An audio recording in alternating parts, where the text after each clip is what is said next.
Have you ever found yourself doing something sexually that didn't feel right, but you went along with it because saying no felt too confusing, too risky, or maybe it was too late? Maybe it started with deep talks and intense connection, compliments that made you feel seen. But then came subtle sexual jokes or accidental touches that made you feel uncomfortable, but you brushed it off. And before you knew it, they were pushing past your boundaries. And you weren't trying to say yes. You were just trying not to lose the connection, not to cause drama, not to feel ashamed. Maybe your body was saying no, but your mind was trying to protect the bond, trying to make sense of the moment, trying to stay safe. That's not consent, that's pressure. And often that pressure is the result of sexual grooming. Because grooming isn't just about one moment of choice. It's a psychological process that makes no feel unavailable or even unsafe. And when that happens, what looks like consent from the outside often isn't. Hi, I'm Callie Sorensen. I have a master's in the psychology of coercive control, and I help people recognize and recover from unhealthy relationships and groups, especially when the manipulation is subtle, emotional, or sexual. And today we're breaking the silence on adult sexual grooming, how it happens, why it's so hard to see, and the steps that you can take to reclaim your power. What is sexual grooming? Sexual grooming is a subtle, covert, psychological, and emotional strategy where someone earns your trust to lower your defenses so they can normalize inappropriate sexual behavior and cross your sexual boundaries while making you believe it's connection. It normally doesn't start with seduction or abuse. It starts with closeness, with listening, with connection. And over time, they condition you to reinterpret pressure as intimacy and to interpret your discomfort as your own confusion. In healthy relationships, boundaries are respected. In grooming, boundaries are quietly rewritten step by step until your no becomes negotiable.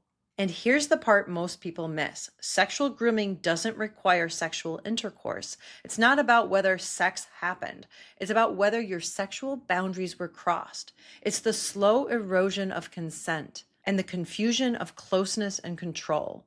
Grooming can look like repeated touches that you didn't ask for, sexual jokes or conversations you weren't comfortable with, pressure to share or engage sexually, feeling emotionally trapped into saying yes. If it pushes past your boundaries, manipulates your clarity, or silences your instincts, it could be grooming. Many people still think sexual grooming is just something that happens to kids in shady online chat rooms, but that's only one part of it. Sexual grooming can happen to adults too, both women and men. It happens in romantic relationships, in families, in friendships, at work or school, in spiritual and healing communities, with mentors, teachers, coaches, even therapists. Grooming does not require an age gap. It requires vulnerability and access. Anywhere there's trust and an open door, grooming can happen. It thrives in spaces that feel emotionally safe, and that's what makes it so hard to spot. Now, let's talk about the timing and pace of sexual grooming. It can happen very fast, like a whirlwind connection that feels really intense, irresistible, or maybe like fate. When that happens, your brain floods with dopamine and oxytocin. You feel high on connection, but you can't clearly think. You don't have time to reflect or check in with your gut. That speed makes it easier for someone to cross your boundaries before you even realize what's happening. But in many cases, grooming can happen very slowly, over weeks, months, or maybe even years. The shifts are so gradual.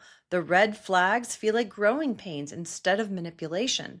The line between care and control blurs until you barely notice it's happening.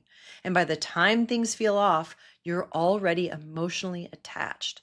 Whether it's fast or slow, the goal is the same: to bypass your instincts, to break down your no, and to gain some type of sexual access to you without your full conscious consent. So, how does grooming happen? Grooming doesn't come in looking like danger. They show up as helpers, healers, lovers, mentors.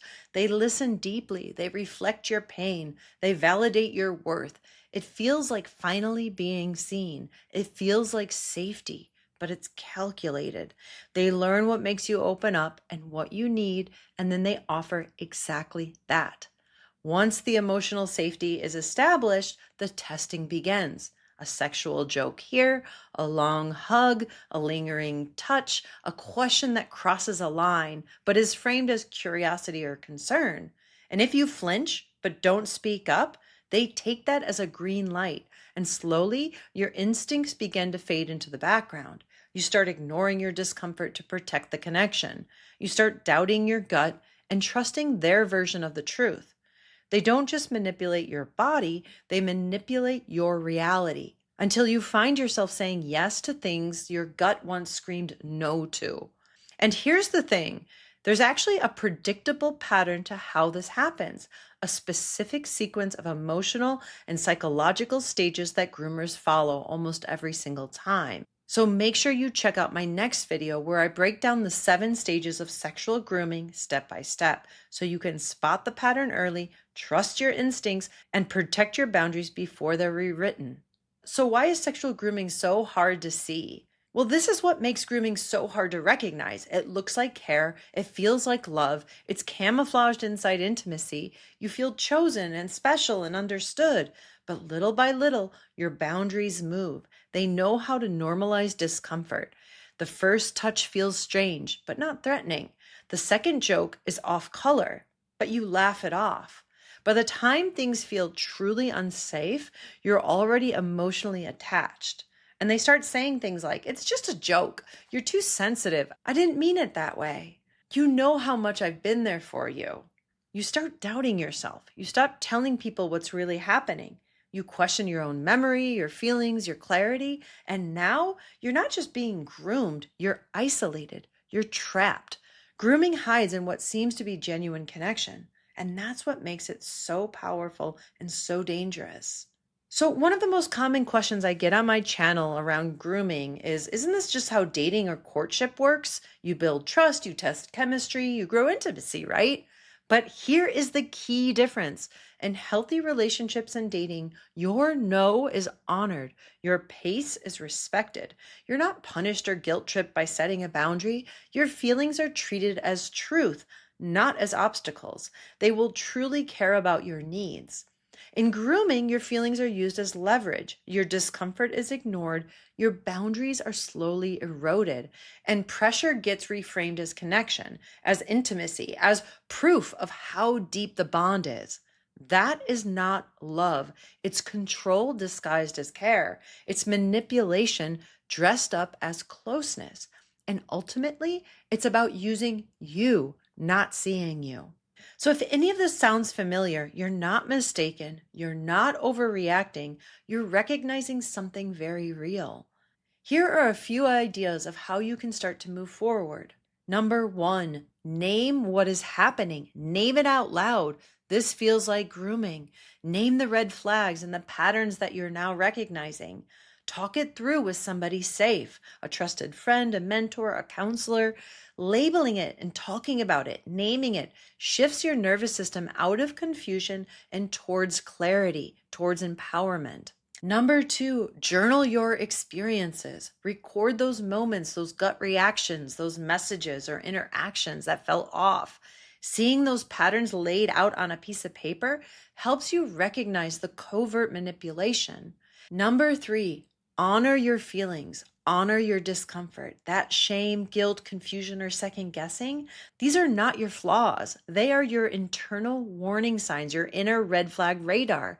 If you consistently feel off after interactions, pause and ask, what is this feeling or emotion surfacing?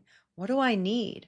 What boundary is trying to speak? Start rebuilding your self-trust by listening to what your body and emotions are telling you, even when your mind tries to explain it away. And if you have trouble identifying your feelings and needs, make sure you download my free feelings and needs resource in the description below.